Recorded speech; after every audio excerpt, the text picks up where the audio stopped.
The only real hope I have that AI won't destroy us is that the sun does first.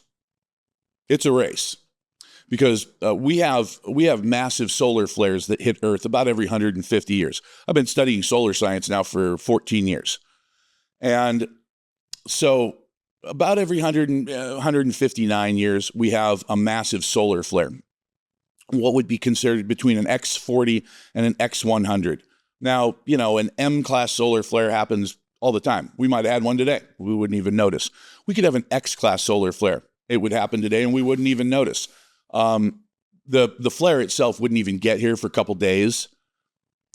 But an X40 to X100, somewhere in there, and solar scientists are realizing now that our tiny little star, and it is tiny compared to a lot of them, can make an X1000 flare. It's capable of that. Now, has that ever happened? It's hard to say. I study, this is where people start to go, this guy's a real fucking nerd. I studied dendrochronology, which is the study of tree rings. And you can go back in tree rings, even in old, like wood that's in a bog somewhere that's been under water for hundreds, maybe even 1,000 years. You can go back and look at those tree rings and you can see how big the solar flares were. And there are lots of them. And that is kind of scary because if you think about it, if they happen every 150 years, how long have we had electricity? How long has there been a grid? Just over 100 years, really. I mean, probably, the World's Fair of, I think it was like 1890. We probably had some electrical systems, but, Tesla, Edison, all that stuff, that was the beginning of the last century. Well, it's only been 125 years, and we haven't had a massive solar flare like the Carrington Event. That happened in 1859. And that was an X40. Now, some people say it might have been bigger than that, but how do you tell? We didn't have a grid back then. We did have telegraph wires, and the reason that we know what it was because those telegraph wires carried enough electricity from that solar flare that they actually set telegraph offices on fire. There were a few guys who were actually operating telegraph machines at the time who got burned.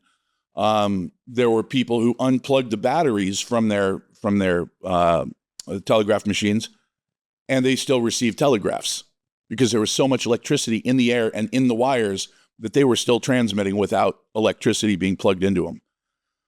It was a pretty wild situation. It destroyed the entire telegraph system here and in Europe, which was fairly new.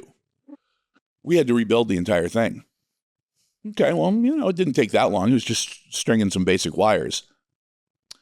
What happens if that happens now? Well, according to the DOD and half a dozen different congressional and Senate panels, and I've read all the reports, the mortality rate worldwide would be about 90% in the first year. From a solar flare? Yeah.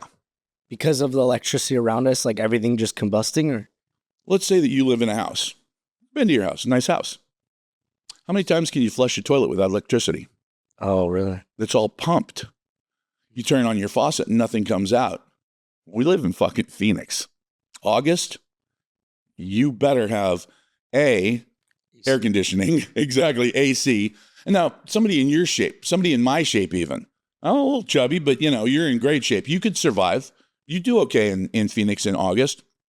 But what if you were, say, 35 years old and morbidly obese, and you had, type 2 diabetes, and you needed insulin?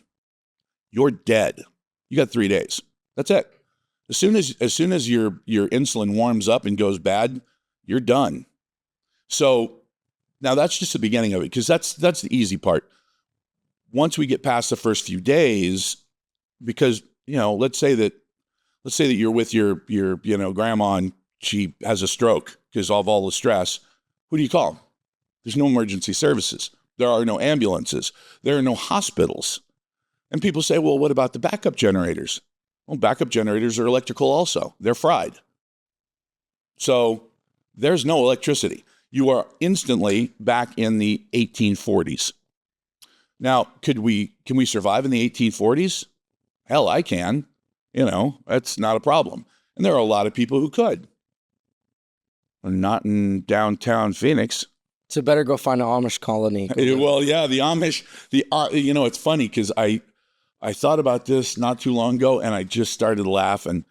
And I don't know if I honestly can't remember if it's actually in the Bible or if it's just one of those things that Christian people say about the meek shall inherit the earth. You think uncontacted tribes in the Congo give a shit about an X40 solar flare?